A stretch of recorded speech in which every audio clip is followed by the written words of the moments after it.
अस्सलामुअलैकुम दोस्तों, आज हम हज़रत जिब्राईल अलैहिस्सलाम का एक दिलचस्प वाक़या सुनने जा रहे हैं, जिसमें हम ये जानेंगे कि ऐसी कौन सी जगह है जहाँ पर जाने से हज़रत जिब्राईल अलैहिस्सलाम के पर जल जाते हैं। तो आइए दोस्तों, सुनते हैं हम इस वाक़े को। इससे पहले आपसे रिक्वेस्ट है कि अगर आपने चैनल को सब्सक्राइब नहीं किया है तो चैनल को सब्सक्राइब कर दें, वीडियो को लाइक कर दें और घंटी के निशान को भी दबा दें, ताकि इस तरह की जो वीडियोज़ हैं रोज़ाना आप दोस्तों तक पहुँचती रहें। ख़ातीन व हज़रात, फ़रिश्तों के सरदार हज़रत जिब्राईल अलैहिस्सलाम वैसे तो हर जगह जा सकते हैं, लेकिन एक ऐसी मुक़द्दस जगह है जहाँ जिब्राईल अलैहिस्सलाम नहीं जा सकते। अगर वो वहाँ जाते हैं तो उनके पर जलते हैं। बल्कि ये ऐसी जगह है जहाँ पर मखलूक का और मलाइका का इल्म ही ख़त्म हो जाता है। उस मुक़द्दस जगह का तज़किरा कुरान पाक की सूरह नजम में भी किया गया है और कई अहादीस में उस मुक़द्दस जगह की हैरान कुन मंजर कशी की गई है। ये मुक़द्दस जगह कौन सी है और कहाँ पर है, इस वीडियो में आपको ये सब कुछ बताएंगे। और हाँ, साथ ही ये भी बताएंगे कि हमारे प्यारे नबी मोहम्मद रसूलुल्लाह सल्लल्लाहु अलैहि वसल्लम उस मुक़द्दस जगह पर कैसे गए और वहाँ से क्या लेकर आए। नाजरीन, ये दिलचस्प वाक़या अहादीस में यूं बयान किया जाता है कि रजब की 27वीं तारीख थी और पीर की रात थी। हुजूर सल्लल्लाहु अलैहि वसल्लम मक्का मुअज़्ज़मा में हज़रत उम्मे हानी रज़ियल्लाहु अन्हा के घर रात के वक्त आराम फरमा रहे थे कि अल्लाह ताला ने हज़रत जिब्राईल अलैहिस्सलाम और हज़रत मिकाईल अलैहिस्सलाम को आपके पास भेजा। वो आपको मस्जिदुल हराम ले गए, फिर वहाँ से बुराक पर सवार करके मस्जिद अक्सा ले गए, जहाँ तमाम अंबिया अलैहिमुस्सलाम ने आपकी इक्तदा में नमाज अदा की। उसके बाद आपको 7 आसमानों की सैर कराई गई और आप अल्लाह ताला से हम कलाम हुए। इस सफ़र की कुछ अहम तफसीलात ये हैं। हजूर नबी करीम सल्लल्लाहु अलैहि वसल्लम बैतुल मुक़द्दस पहुँचने से पहले हज़रत जिब्राईल के साथ चले जा रहे थे कि रास्ते में एक सरसब्ज इलाके से गुजर हुआ। हज़रत जिब्राईल अलैहिस्सलाम ने आपसे कहा, यहाँ उतर कर 2 रकात नमाज पढ़ लीजिए। आपने बुराक से उतर कर 2 रकातें अदा की। जिब्राईल अलैहिस्सलाम ने पूछा, आपको मालूम है ये कौन सा मकाम है? आपने फरमाया, नहीं। तब जिब्राईल अलैहिस्सलाम ने कहा, ये आपने तैयबा यानी मदीना मुनव्वरा में नमाज पढ़ी है और यही आपकी हिजरत गाह है, यानी मक्का से हिजरत करके आपने यहीं आना है। उसके बाद बुराक फिर रवाना हुआ। उसका हर कदम जहां तक नजर जाती थी वहां पड़ता था। एक और मकाम पर हजरत जिब्राईल अलैहिस्सलाम ने कहा, आप यहां उतर कर नमाज पढ़िए। आपने वहां भी 2 रकत अदा की। उन्होंने बताया, आपने मदीन में नमाज पढ़ी है। इस बस्ती का नाम मदीन हज़रत इब्राहीम अलैहिस्सलाम के बेटे मदीन के नाम पर रखा गया था। उन्होंने उसी मकाम पर क़याम किया था। उसके बाद वहां आबादी हो गई थी। हज़रत शुएब अलैहिस्सलाम इसी बस्ती में मबऊस हुए थे। उसके बाद फिर आप उसी बुराक पर सवार हुए। एक मकाम पर हज़रत जिब्राईल अलैहिस्सलाम ने आपसे कहा, अब यहाँ उतर कर नमाज पढ़िए। आपने 2 रकत नमाज अदा की। जिब्राईल अलैहिस्सलाम ने बताया, ये बैतुल लहम है। बैतुल लहम बैतुल मुक़द्दस के पास एक बस्ती है जहाँ हज़रत ईसा अलैहिस्सलाम की पैदाइश हुई थी। इस सफ़र में आपने अल्लाह के रास्ते में जहाद करने वालों का हाल देखा, यानी आपको आखिरत की मिसाली शक्ल के ज़रिए मुजाहिदीन के हालात दिखाए गए। हज़रत जिब्राईल अलैहिस्सलाम ने बताया, ये अल्लाह की राह में जहाद करने वाले लोग हैं। अल्लाह ने उनकी हर नेकी का सवाब 700 गुना कर दिया है। इसी तरह हज़रत सल्लल्लाहु अलैहि वसल्लम के सामने दुनिया लाई गई। दुनिया एक हसीन व जमील औरत की सूरत में दिखाई गई। उस औरत ने आपसे कहा, ए मोहम्मद, मेरी तरफ देखिए, मैं आपसे कुछ कहना चाहती हूँ। आपने उसकी तरफ कोई तवज्जो न दी और जिब्रील अलैहिस्सलाम से पूछा, ये कौन है? उन्होंने बताया, ये दुनिया है। अगर आप उस तरफ तवज्जो देते तो आपकी उम्मत आखिरत के मुकाबले में दुनिया को इख्तियार कर लेती। उसके बाद आपने रास्ते में एक बुढ़िया को देखा। आपने पूछा, ये कौन है? जिब्राईल अलैहिस्सलाम ने बताया, ये दुनिया ही है। दुनिया की उम्र का इतना हिस्सा ही बाकी रह गया जितना कि इस बुढ़िया का हो सकता है। उसके बाद अमानत में खयानत करने वाले, फ़र्ज नमाज को छोड़ने वाले, ज़कात अदा न करने वाले, बदकारी करने वाले, राहज़नी करने वाले, डाका डालने वाले दिखाए गए। उनके भयानक अंजाम आपको दिखाए गए। अमानत में खयानत करने वाले अपने बोझ में इजाफा किए जा रहे थे और बोझ को उठाने के काबिल नहीं थे। फ़र्ज नमाजों को छोड़ने वालों के सर को कुचला जा रहा था। उनके सर रेजा रेजा हो रहे थे और फिर असल हालत में आ जाते थे। कुचलने का अमल फिर शुरू हो जाता था। गर्ज उन्हें जर्रा भर मोहलत नहीं दी जा रही थी। अपने माल में ज़कात अदा न करने वालों का अंजाम आपने देखा कि उनके सर पर आगे और पीछे फटे हुए चीथड़े लटके हुए थे। वो ऊंटों और बकरियों की तरह चल रहे थे और जकूम दरख्त के कड़वे पत्ते और कांटे खा रहे थे। जकूम दरख्त के बारे में आता है कि इस कदर कड़वा और जहरीला है कि उसकी कड़वाहट का मुकाबला दुनिया का कोई दरख्त नहीं कर सकता। उसका एक जर्रा दुनिया के मीठे दरियाओं में डाल दिया जाए तो तमाम दरिया कड़वे हो जाएं। नबी अकरम सल्लल्लाहु अलैहि वसल्लम का दुनिया में मजाक उड़ाने वालों को भी ये दरख्त खिलाया जाएगा। उस दरख्त के पत्तों और कांटों के अलावा वो लोग जहन्नुम के पत्थर चबाते नजर आए। बदकारों का अंजाम आपने देखा कि उनके सामने दस्तरखान लगे हुए थे। उन दस्तरखानों में से कुछ निहायत बेहतरीन भुना हुआ गोश्त था, कुछ में बिल्कुल सड़ा हुआ गोश्त था। वो उस बेहतरीन गोश्त को छोड़कर सड़ा हुआ बदबूदार गोश्त खा रहे थे और बेहतरीन गोश्त नहीं खा रहे थे।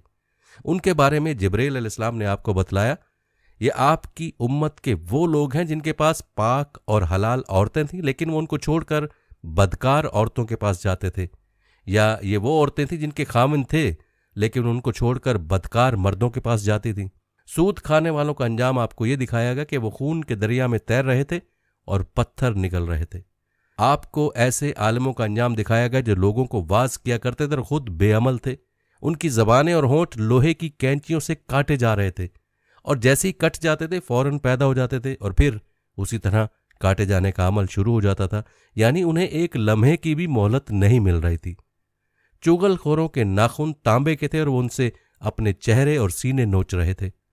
मस्जिद अक्सा में अंबिया अलैहिस्सलाम की नमाज में अमामत फरमाने के बाद हजूर अकरम सल्लल्लाहु अलैहि वसल्लम को 7 आसमानों की सैर कराई गई। जलीलुल कद्र अंबिया अलैहिस्सलाम से मुलाकात कराई गई। फिर आप सल्लल्लाहु अलैहि वसल्लम को जन्नत का हाल दिखाया गया।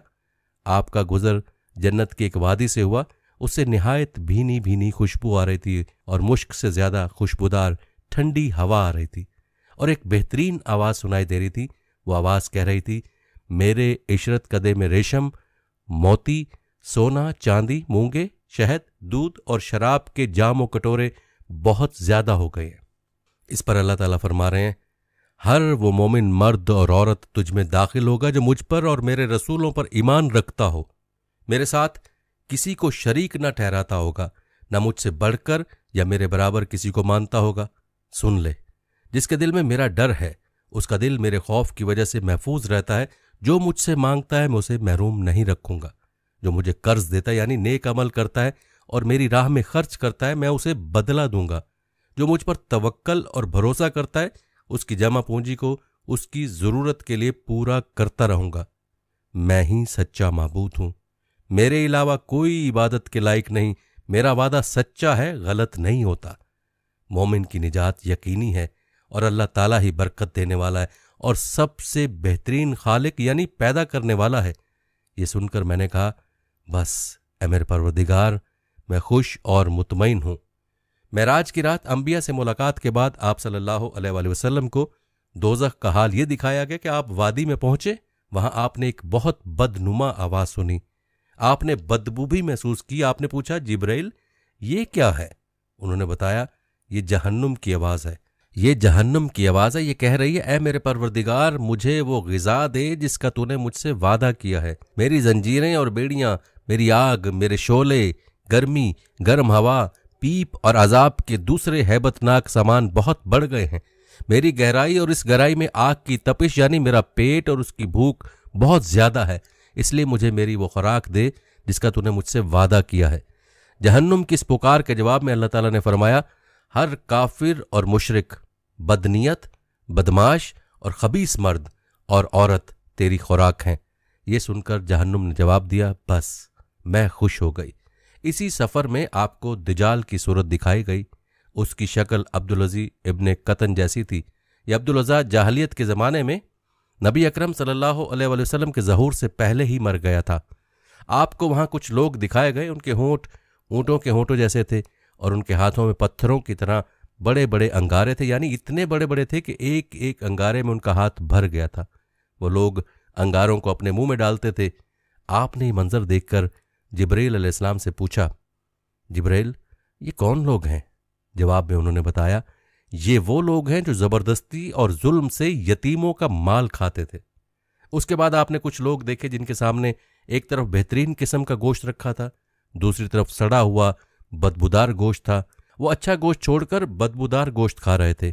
आपने जिब्रील अलैहिस्सलाम से पूछा, ये कौन लोग हैं? उन्होंने बताया, ये वो लोग हैं जिनको अल्लाह ताला ने पाक दामन औरतें यानी बीवियां दे दी थीं, मगर ये उन्हें छोड़कर दूसरी औरतों के पास जाते थे, या वो ऐसी औरतें हैं जो अपने खामंद को छोड़कर दूसरे मर्दों के पास जाती थीं। आपने वहां ऐसे लोग देखे जो अपने ही जिस्म से पहलुओं का गोश्त नोच नोच कर खा रहे थे। उनसे कहा जा रहा था, ये भी इसी तरह खाओ जिस तरह तुम अपने भाई का गोश्त खाया करते थे। आपने दरियाफ्त फरमाया, ये कौन लोग हैं? जिब्रील अलैहिस्सलाम ने कहा, ये वो लोग हैं जो एक दूसरे पर आवाजें कसा करते थे। जहन्नुम दिखाने के बाद आपको जन्नत दिखाई गई। आपने वहां मोतियों के बने हुए गुंबद देखे, वहां की मट्टी मुश्क की थी। आपने जन्नत में अनार देखे, वो बड़े बड़े डोलों जितने थे, और जन्नत के परिंदे ऊंटों जितने बड़े थे। सातों आसमानों की सैर के बाद आपको सिदरतुल मुंतहा तक ले जाया गया। ये बेरी का एक दरख्त है। हजूर अकरम सल्लल्लाहु अलैहि वसल्लम ने सिदरतुल मुंतहा की जड़ में एक चश्मा देखा। इससे दो नहरें फूट रही थीं, एक का नाम कौसर और दूसरी का नाम रहमत था। आप फरमाते हैं, मैंने उस चश्मे में गुस्ल किया। एक रिवायत के मुताबिक सिदरतुल मुंतहा की जड़ से जन्नत की 4 नहरें निकल रही हैं। उनमें से एक नहर पानी की, दूसरी दूध की, तीसरी शहद की और चौथी नहर शराब की है। उसी वक्त सिदरतुल मुंतहा के पास आपने जिब्राइल अलैहिस्सलाम को उनकी असल शक्ल में देखा, यानी जिस शक्ल में अल्लाह ताला ने बनाया था। उनके 600 पर हैं और हर पर इतना बड़ा है कि उससे आसमान का किनारा छुप जाए। उन परों से रंगारंग मोती और याकूत इतनी तादाद में गिर रहे थे कि उनका शुमार अल्लाह ही को मालूम है। फिर एक बदली ने आपको आकर घेर लिया। आपको उसी बदली के जरिए ऊपर उठा लिया गया। जिब्राइल वहीं रह गए। बदली की जगह बाज रिवायत में एक सीढ़ी के जरिए उठाने का जिक्र भी आया है। यहां आपने सरीर अकलाम यानी लोहे महफूज पर लिखने वाले कलमों की सरसराहट की आवाजें सुनी। ये तकदीर के कलम थे और फरिश्ते उनसे मखलूक की तकदीरें लिख रहे थे। इस तफसील से मालूम हुआ कि जिब्रील अलैहिस्सलाम सिदरतुल मुंतहा से आगे नहीं गए, और यह भी मालूम हुआ कि सिदरतुल मुंतहा 7वें आसमान से ऊपर है। बाज उलमा ने लिखा है कि यह अर्श आजम के दाएं तरफ है। एक रिवायत में है कि जिब्राइल अलैहिस्सलाम आप सल्लल्लाहु अलैहि वसल्लम को लेकर 7वें आसमान के ऊपर गए। वहां एक नहर पर पहुंचे, उसमें याकूतों, मोतियों और जबरजद के खैमे लगे थे। उस नहर में एक सब्ज रंग का परिंदा था। वो इस कदर हसीन था कि उस जैसा परिंदा कभी नहीं देखा। जिब्रील अलैहिस्सलाम ने बताया, ये नहर एक कौसर है जो अल्लाह ताला ने आपको अता फरमाई है। आप फरमाते हैं, मैंने देखा उसमें याकूत और जमुर्द के थालों में रखे हुए सोने और चांदी के जाम तैर रहे थे। उस नहर का पानी दूध से ज्यादा सफेद था। मैंने एक जाम उठाया, उस नहर से भरकर पिया तो वो शहद से ज्यादा मीठा और मुश्क से ज्यादा खुशबूदार था। आप फरमाते हैं, जिब्रील अलैहिस्सलाम मुझे लिए हुए सिदरतुल मुंतहा तक पहुंचे। उसके पास हिजाब अकबर है। हिजाब अकबर के पास पहुंचकर उन्होंने कहा कि मेरी पहुंच का मकाम यहां खत्म हो गया, अब आप आगे तशरीफ ले जाएं। आप फरमाते हैं, मैं आगे बढ़ा यहां तक कि मैं सोने के एक तख्त तक पहुंच गया। उस पर जन्नत का रेशमी कालीन बिछा था। उसी वक्त मैंने जिब्रील अलैहिस्सलाम की आवाज़ सुनी। वो कह रहे थे, ए मोहम्मद, अल्लाह ताला आपकी तारीफ फरमा रहा है, आप सुनिए और अतात कीजिए। आप कलाम इलाही से दहशत ज़दा ना हो। चुनाचे उस वक्त मैंने हक ताला की तारीफ बयान की। उसके बाद मुझे अल्लाह का दीदार हुआ। मैं फौरन सजदे में गिर गया। फिर अल्लाह ने मुझ पर वही उतारी। वो ये थी, ए मोहम्मद, जब तक आप जन्नत में दाखिल नहीं हो जाएंगे उस वक्त तक तमाम नबियों के लिए जन्नत हराम रहेगी। इसी तरह जब तक आपकी उम्मत जन्नत में दाखिल नहीं होगी तमाम उम्मतों के लिए जन्नत हराम रहेगी। इसके अलावा अल्लाह ताला ने फरमाया, ए मोहम्मद, हमने कौसर आपको अता फरमा दी है। इस तरह आपको ये खसूसियत हासिल हो गई कि तमाम जन्नती आपके मेहमान होंगे। उसके बाद 50 नमाजें फ़र्ज हुईं।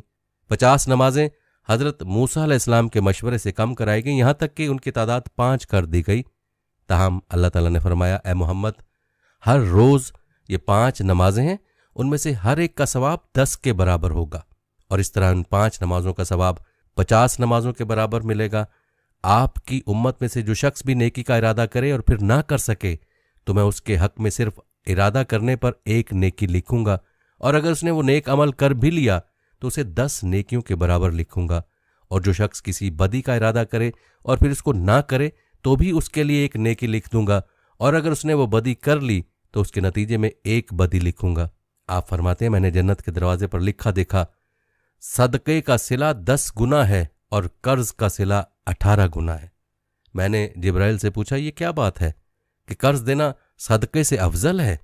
जवाब में उन्होंने कहा, इसकी वजह यह है कि साइल जिसे सदका दिया जाता है वो मांगता है तो उसी वक्त उसके पास कुछ ना कुछ होता है, जबकि कर्ज मांगने वाला उसी वक्त कर्ज मांगता है जब उसके पास कुछ ना हो। हजूर अक़दस सल्लल्लाहु अलैहि वसल्लम ने मेराज के दौरान जहन्नुम के दारोगा मालिक को देखा। वो इंतहाई सख्त तबीयत का फरिश्ता है, उसके चेहरे पर गुस्सा और गज़ब रहता है। आप सल्लल्लाहु अलैहि वसल्लम ने उसे सलाम किया। दारोगा ने सलाम का जवाब दिया, खुशामदीद भी कहा, लेकिन मुस्कुराया नहीं।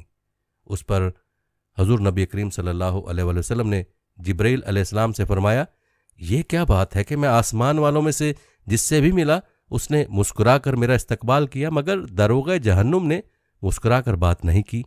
इस पर जिब्राइल अलैहिस्सलाम ने कहा, ये जहन्नुम का दारोगा है, जब से पैदा हुआ आज तक कभी नहीं हंसा, अगर ये हंस सकता तो सिर्फ आप ही के लिए हंसता। ये बात अच्छी तरह जान लें कि नबी करीम सल्लल्लाहु अलैहि वसल्लम को मेराज जागने की हालत में जिस्म और रूह दोनों के साथ हुई। बाज लोग मेराज को सिर्फ एक ख्वाब कहते हैं और बाज कहते हैं सिर्फ रूह गई थी, जिस्म साथ नहीं गया था। अगर ये दोनों बातें होती तो फिर मेराज के वाक़े की भला क्या खुसूसियत थी? ख्वाब में तो आम आदमी भी बहुत कुछ देख लेता है। मेराज की असल खुसूसियत ही यह है कि आप सल्लल्लाहु अलैहि वसल्लम जिस्म समेत आसमानों पर तशरीफ ले गए, लिहाजा गुमराह लोगों के बहकावे में मत आए। और फिर ये बात भी है कि अगर ये सिर्फ ख्वाब होता या मेराज सिर्फ रूह को होती तो मुशरिकीन मक्का मजाक ना उड़ाते, जबकि उन्होंने मानने से इनकार किया और मजाक भी उड़ाया। ख्वाब में देखे किसी वाक़े पर भला क्यों कोई मजाक उड़ाता? मेराज के बारे में इस मसले में भी इख्तलाफ पाया जाता है कि नबी करीम सल्लल्लाहु अलैहि वसल्लम ने अल्लाह ताला को देखा या नहीं। इस बारे में दोनों तरह की अहादीस मौजूद हैं। इस मामले में बेहतर यह है कि हम खामोशी इख्तियार करें, क्योंकि यह हमारे एतकाद का मसला नहीं है, न हमसे क़यामत के दिन ये सवाल पूछा जाएगा। हुजूर सल्लल्लाहु अलैहि वसल्लम अल्लाह ताला से हम कलामी के बाद आसमानों से वापस ज़मीन पर तशरीफ़ ले आए। जब अपने बिस्तर पर पहुंचे तो उसी तरह गर्म था जिस तरह छोड़ के गए थे। यानी मेराज का ये अजीब वाक़या और इतना तवील सफ़र सिर्फ एक लम्हे में पूरा हो गया। यूं समझें कि अल्लाह ताला ने इस दौरान कायनात के वक्त की रफ्तार को रोक दिया, जिसके बाइस ये मौजज़ा निहायत थोड़े वक्त में मुकम्मल हो गया।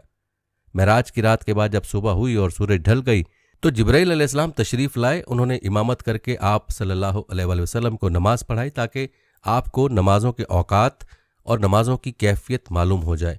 मेराज से पहले आप सल्लल्लाहु अलैहि वसल्लम सुबह शाम 2-2 रकात नमाज अदा करते थे और रात में क़याम करते थे। लिहाजा आप सल्लल्लाहु अलैहि वसल्लम को 5 फ़र्ज नमाजों की कैफियत उस वक्त तक मालूम नहीं थी। जिब्राइल अलैहिस्सलाम की आमद पर हुजूर सल्लल्लाहु अलैहि वसल्लम ने ऐलान फरमाया कि सब लोग जमा हो जाएं। चुनाचे आप सल्लल्लाहु अलैहि वसल्लम ने जिब्राइल अलैहिस्सलाम की इमामत में नमाज अदा की और सहाबा किराम रज़ियल्लाहु तआला अन्हुम ने आपकी इमामत में नमाज अदा की। ये ज़ोहर की नमाज थी। उसी रोज़ उसका नाम ज़ोहर रखा गया, इसलिए कि यह पहली नमाज थी जिसकी कैफियत ज़ाहिर की गई थी। चूँकि दोपहर को अरबी में ज़ाहिरा कहते हैं, इसलिए यह भी हो सकता है कि यह नाम इस बुनियाद पर रखा गया क्योंकि ये नमाज दोपहर को पढ़ी जाती है। उस नमाज में आपने 4 रकत पढ़ी और कुरान करीम आवाज़ से नहीं पढ़ा। इसी तरह असर का वक्त हुआ तो असर की नमाज अदा की गई। सूरज गुरूब हुआ तो मगरिब की नमाज पढ़ी गई। ये 3 रकत की नमाज थी। इसमें पहली 2 रकतों में आवाज़ से किरत की गई, आखिरी रकत में किरत बुलंद आवाज़ से नहीं की गई। उस नमाज में भी ज़ोहर और असर की तरह हज़रत जिब्राइल अलैहिस्सलाम आगे थे। आप सल्लल्लाहु अलैहि वसल्लम उनकी इमामत में नमाज अदा कर रहे थे और सहाबा नबी करीम सल्लल्लाहु अलैहि वसल्लम की इमामत में। इसका मतलब है हुजूर सल्लल्लाहु अलैहि वसल्लम उस वक्त मुक्तदी भी थे और इमाम भी। रहा ये सवाल कि ये नमाज कहाँ पढ़ी गई, तो इसका जवाब यह है कि खाना काबा में पढ़ी गई और आप सल्लल्लाहु अलैहि वसल्लम का रुख बैतुल मुक़द्दस की तरफ था क्योंकि उस वक्त किबला बैतुल मुक़द्दस था। हुजूर सल्लल्लाहु अलैहि वसल्लम जब तक मक्का मुअज़्ज़मा में रहे उसी की समत मुंह करके नमाज अदा करते रहे। जिब्रील अलैहिस्सलाम ने पहले दिन नमाजों के अव्वल वक्त में ये नमाज़ पढ़ाई, दूसरे दिन आखिरी वक्त में, ताकि मालूम हो जाए नमाजों के औकात कहाँ से कहाँ तक हैं। इस तरह ये 5 नमाजें फ़र्ज हुई और उनके पढ़ने का तरीका भी आसमान से नाजिल हुआ। आज कुछ लोग कहते नजर आते हैं नमाज का कोई तरीका कुरान से साबित नहीं, लिहाजा नमाज किसी भी तरीके से पढ़ी जा सकती है, हम तो बस कुरान को मानते हैं। ऐसे लोग सरी गुमराही में मुब्तला हैं। नमाज का तरीका भी आसमान से ही नाजिल हुआ और हमें नमाज उसी तरह पढ़ना होगी जिस तरह नबी करीम सल्लल्लाहु अलैहि वसल्लम और आपके सहाबा रज़ियल्लाहु अन्हुम पढ़ते रहे। यह भी साबित हो गया कि फ़र्ज नमाजें 5 हैं। हदीस के मुनकिर 5 नमाजों का इनकार करते हैं, वो सिर्फ 3 फ़र्ज नमाजों के कायल हैं। लोगों को धोखा देने के लिए वो कहते हैं कि कुरान मजीद में सिर्फ 3 नमाजों का जिक्र आया है, हालांकि अव्वल तो उनकी ये बात ही झूठ है। दूसरी ये कि जब हदीस से 5 नमाजें साबित हैं तो किसी मुसलमान के लिए उनसे इनकार करने की कोई गुंजाइश नहीं रहती। 5 नमाजों की हिकमत के बारे में उलमा ने लिखा है कि इंसान के अंदर अल्लाह ताला ने 5 हवास यानी 5 हिस्से रखी हैं। इंसान गुनाह भी इन्हीं हिस्सों के जरिए से करता है, यानी आंख, कान, नाक, मुंह, आज़ाओ जवारे यानी हाथ पांव। लिहाजा नमाजें भी 5 मुकर्रर की गई ताकि उन 5 हवासों के जरिए दिन और रात में जो गुनाह इंसान से हो जाएं वो उन 5 नमाजों के जरिए धुल जाएं। इसके अलावा भी बेशुमार हिकमतें हैं। ये भी याद रखें कि मिराज के वाक़े में हुजूर सल्लल्लाहु अलैहि वसल्लम का आसमानों पर जाना साबित करता है कि आसमान हकीकत में मौजूद हैं। मौजूदा तरक्की याफ्ता साइंस का ये नज़रिया है कि आसमान का कोई वजूद नहीं बल्कि ये कायनात एक अजीम खला है। इंसानी निगाह जहाँ तक जाकर रुक जाती है वहाँ इस खला की मुख्तलिफ रोशनियों के पीछे एक नीलगू हद नज़र आती है। उसी नीलगू हद को इंसान आसमान कहता है। लेकिन इस्लामी तालीम ने हमें बताया है कि आसमान मौजूद हैं और आसमान उसी तरतीब से मौजूद हैं जो कुरान और हदीस ने बताई है। कुरान मजीद की बहुत सी आयात में आसमान का जिक्र है। बाज़ आयात में 7 आसमान का जिक्र है, जिनसे मालूम होता है कि आसमान एक अटल हकीकत है, ना कि नज़र का धोखा।